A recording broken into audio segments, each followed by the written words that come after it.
Hello and welcome class 11th students. Today in business studies our topic is government company. Okay, we will be discussing the meaning, features, merits and demerits of government company in this lecture, right? So first of all, let me make you clear, in the previous chapter where we were discussing the forms of business organization, at that in the last form of business organization we have discussed the joint stock company, in which we have discussed the public company. Okay, so whatever we have read regarding public company, okay, that you have to keep in mind that those companies are registered under Indian Companies Act 1956 or Amendment Act 2013, right? Same are the government companies. The difference between any other public company and government company is that the 51% of the share, paid up share capital, is in the name of the government, whether it is state government or the central government. Okay, so keeping in mind all these things, let us discuss the meaning of government companies, right? So meaning is, government company means any company in which at least 51% of the paid up share capital is held by the central or the state government, or partly by central government, partly by state government. Okay. Second thing is that the government companies are governed and ruled by the provisions, means the conditions and act of Indian Companies Act 1956. Okay, like any other registered companies. Okay, whether it is private company or public company, they all are registered under Indian Companies Act. Likewise, government companies are also registered and they have to follow the rules and regulation of that act. That act is Indian Companies Act 1956. There are some famous examples. Okay, I have mentioned only three, there are many. Okay, examples are Steel Authority of India Limited, SAIL. Okay, Hindustan Machine Tools, HMT, and Bharat Heavy Electrical Limited, BHEL, etc. Okay, BSNL, okay, Bharat Sanchar Nigam Limited is also a government company. Maruti Udyog Limited is also a government company. Not Maruti Suzuki, but Maruti Udyog Limited, right? So now, if you have understood all these things, let us discuss the features of government companies. Okay, before that you can note down all these points relating to the meaning of government company. Okay,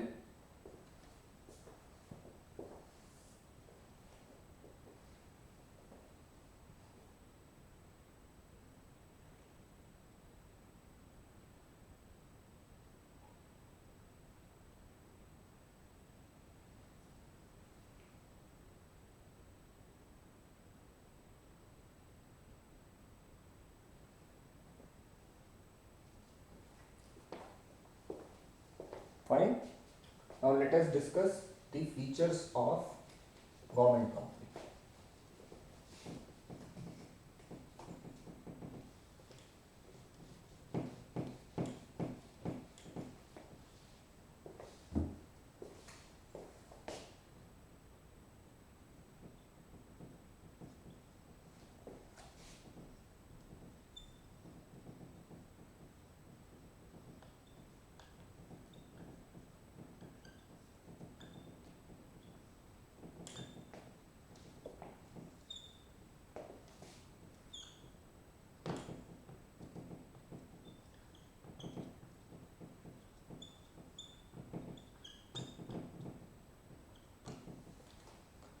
We will be discussing 8 points under this topic, features of government company.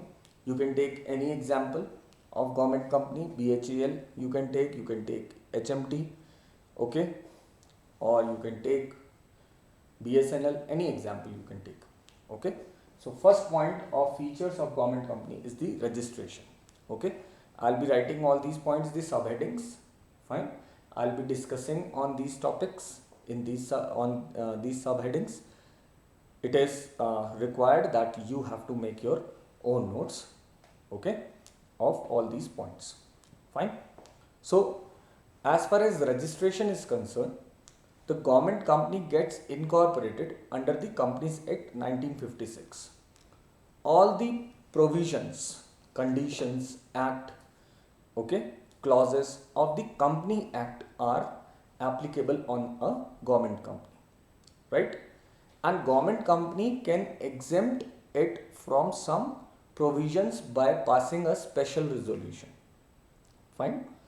That means we want to exempt ourselves from this particular provision, okay. So for that they have to take approval or a prior permission from the registrar, mentioning that what are those provisions from which they want to be exempted, okay. Second is the ownership.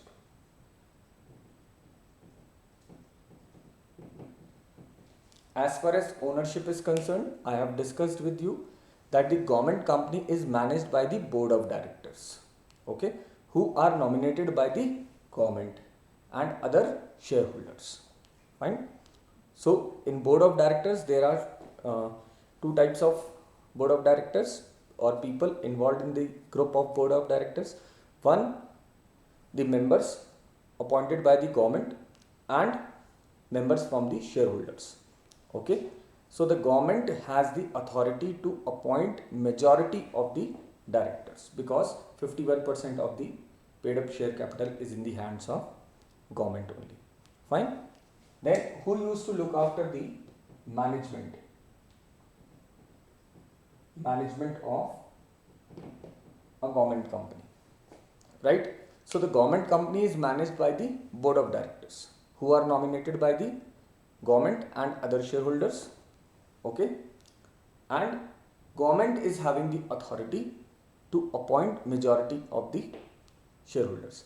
As far as ownership is concerned, the government company is wholly or partly owned by the government. The share capital of the company is owned by the government of India in the name of the president, okay, president of India, fine. So whatever the 51% stake is there, paid up share capital, that is in the name of the president, whosoever, not the name but the position, okay. Then likewise they are having separate legal identity, or you can write entity also.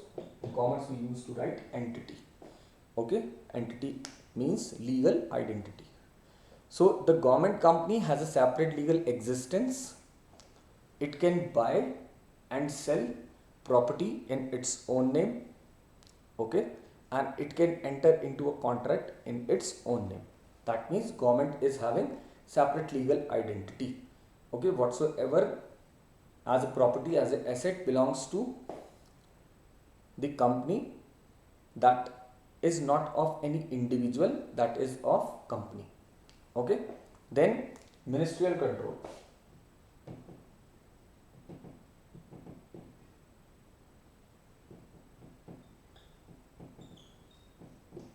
Okay, as it is the involvement of ministers, okay. So ministerial control is also there. A government company is subject to ministerial control. The concerned ministry makes appointment of directors, okay. The ministry may issue directions and can assume the overall supervision of the undertaking, fine. That means wholesale control is in the hands of concerned minister of that particular type of company, okay, because 51% stake again is in the hands of government, fine, whether it is state government or central government, fine. But if we discuss regarding the financial autonomy,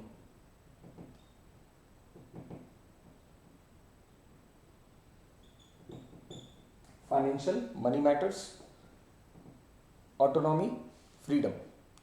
Okay, freedom regarding the money matters. So the government company enjoys borrowing power. It can raise capital by issuing various securities like shares, debentures. It is free to use its revenue for its own growth and expansion of the company, right? So they are having complete freedom in terms of financial autonomy is concerned. Okay, they are having this facility also, efficient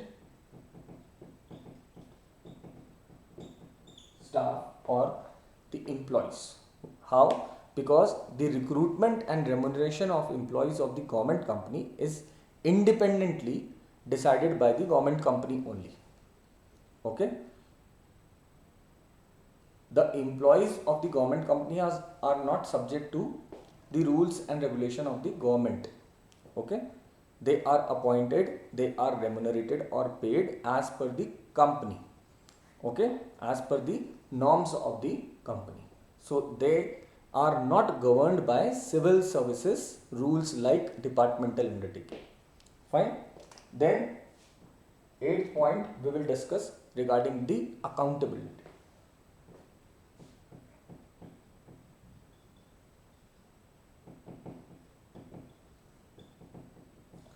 As far as accountability is concerned, accountability, the word meaning is answerability. Okay, so the government company are accountable to the ministry or the department concerned. Its annual report is presented and discussed in the parliament or the state assembly, right?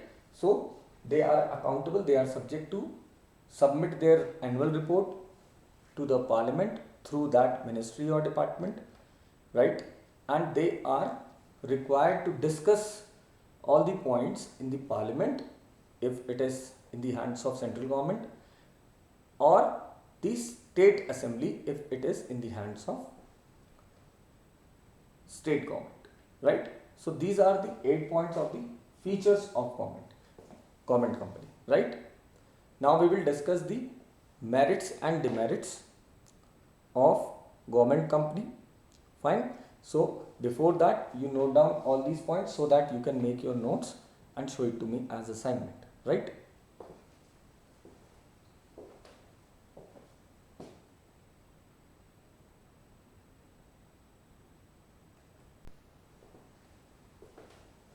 I hope you have written all these points. So now let us discuss the first the merits of government company. Merits of government company, you can say advantages also of government company or to the government company. Okay, so the main advantages are four major advantages. Number one is the administrative autonomy.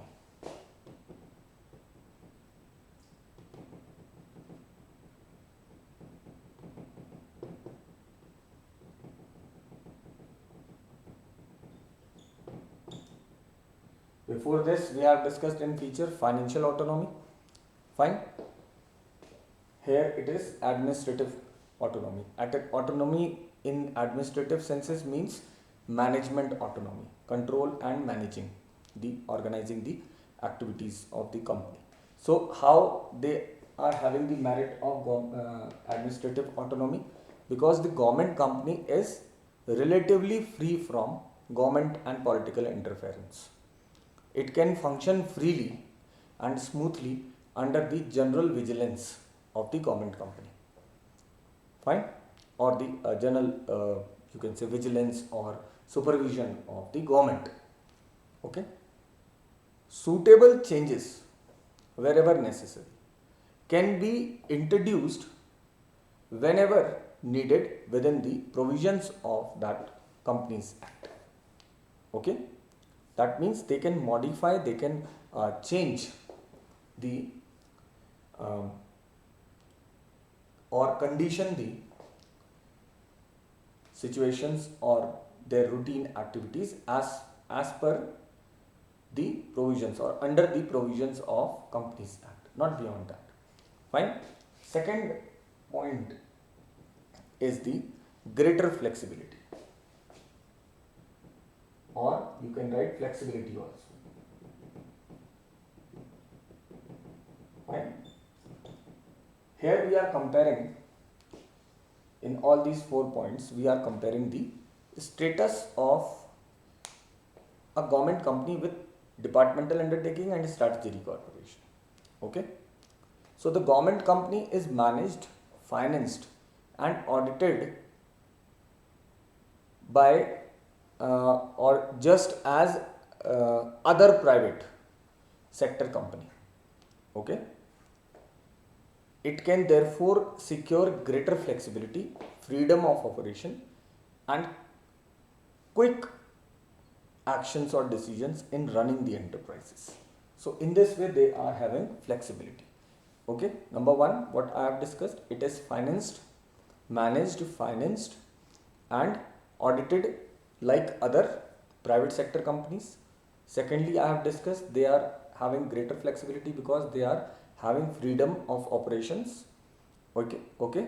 And third, they are having the flexibility of taking own decisions. That is why quick decision making in running the enterprise is also possible, right?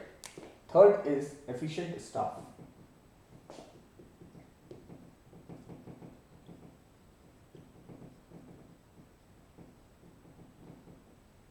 If you compare this point with the previous two public sector enterprises, departmental undertaking and strategic corporation, there they were not having that much efficient staff because they are governed by government rules and regulation. Okay, but here they are under the Companies Act. So how the other corporates are working, other corporate companies are working, likewise they are also working. They are having efficient staff because they are qualified. Okay, qualified as per the position. So the government companies can have their own rules and regulation regarding the recruitment, remuneration of employees.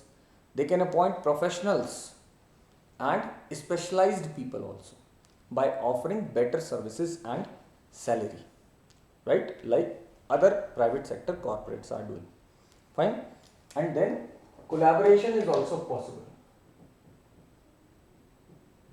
Okay, as far as collaboration is concerned, joint venture or merger, okay, collaboration is concerned, the government company can avail and accommodate managerial skills, technical know-how or expertise of private enterprises by conveniently collaborating with it. That means it is not mandatory, or it is they are not bound to follow the instructions, or they have to run independently as the other public sector or you can say public companies are doing. Okay, private sector companies are doing. Okay, they are collaborating with other companies, they are collaborating with other private individuals for their technical support, for their expertise, guidance. Okay, like Maruti Udyog is having a collaboration, or you can say a joint venture with Suzuki of Japan. So they become a new company, okay, Maruti Suzuki, right? So in this way you can understand that they are having the facility of collaboration also. Fine. You note down all these 4 points. Then we will discuss the demerit of government companies, right?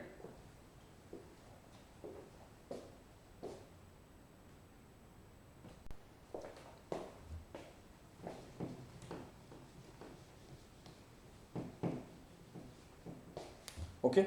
Now again, not there are 4, not 3 points only we will discuss under the demerits. Fine. Demerits of government company. First is autonomy on papers only. Okay.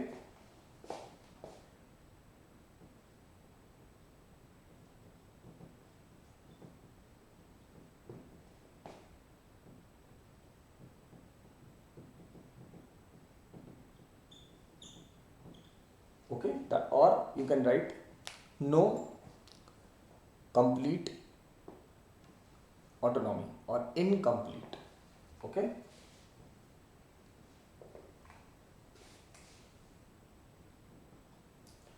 incomplete autonomy.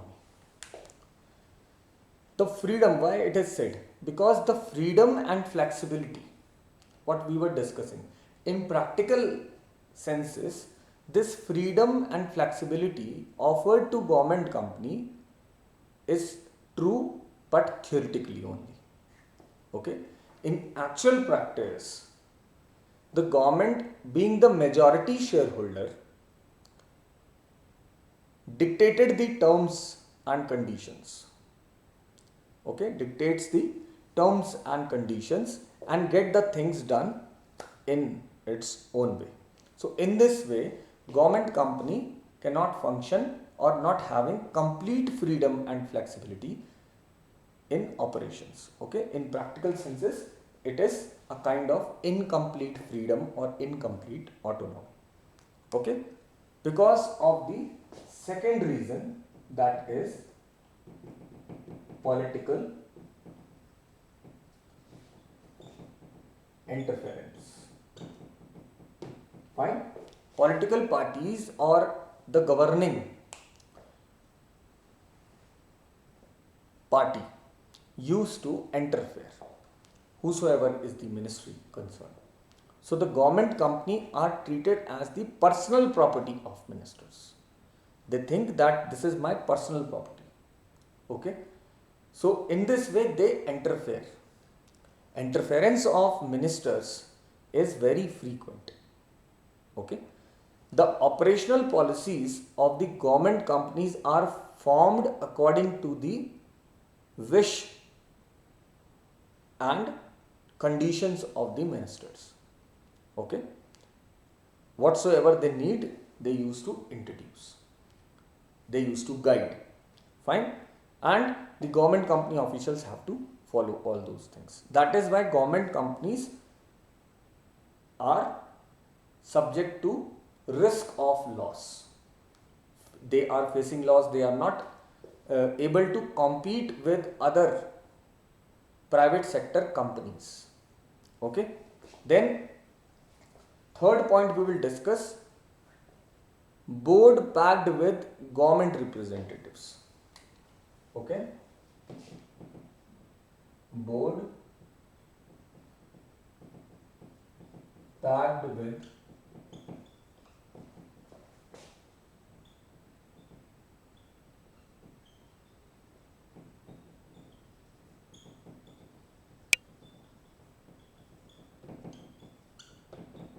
government representatives. We are talking about the board of directors. Okay. So the board of directors, the representatives from board of in the board of directors mostly are from government side. Okay. So this board, maximum percentage or maximum number of board of directors are from government side. So the board of directors in government companies is appointed by the government. So these directors always try to please the government rather than improving the efficiency of the government company. Okay.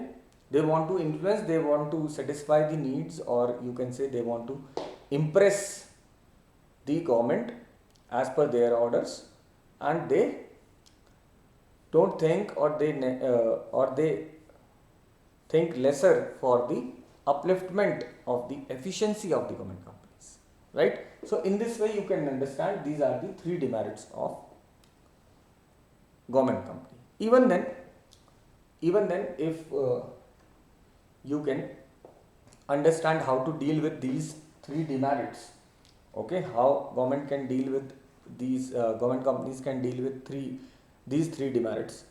These government companies are suitable. Okay. How and where they are suitable? They are suitable where the government wants to control a company in the private sector without nationalization. Okay. Where government wants to interfere and control the activities of other private or private sector companies. So there they can launch a government company in that segment. Fine. Like if there will not be BSNL, Okay, the private players, okay, private communication service providers can charge anything, okay, on the name of the services provided. So how they are managed? Because they have to be compared, or they have to be compete with government company, and government companies rates or the prices for their services are subject to the government rules and regulation. Fine. So in this way, private sector cannot charge more than the competitive price by the government company. So where government wants to control a company in private sector without nationalization, there they can have government company. Secondly, where government wants to go for a collaboration with a private enterprise, there they can launch, or there they can have a government company. Okay. And third, very important, where the private or the where the project require government planning and funds, huge funds and big planning, infrastructural development, there they can have this type of company which can collaborate with private individuals, private enterprises, and can do those works. Okay, like wherever they are having big projects, they used to have like infrastructure development or airport development, so they used to have collaboration with the private enterprises. Okay, like in India, in some of the airports are made by the government company, okay, in due collaboration with a private sector company like L&T, Larsen and Toubro. Okay, so this is one of the famous example. So what we have discussed today, the meaning of government company, merits, the features, okay, then we have discussed the merits of government company, okay, and now we have discussed the demerits and suitability also. Fine. So I hope you have understood all these points. Fine. So keep learning all these points, make your own notes, discuss it with me, show it to me as assignment that these notes we have prepared. Okay, rewind this lecture, listen it again very carefully so that you can understand this particular point. Fine, this particular topic, and afterwards we will be discussing the next coming topic, like we can discuss the difference also between forms of this public sector enterprises, departmental undertaking, public corporation, government company, okay, or we can discuss the other segment, that is MNC, okay, multinational company. Till then, goodbye, take care, keep learning, keep revising, and be safe. Thank you very much.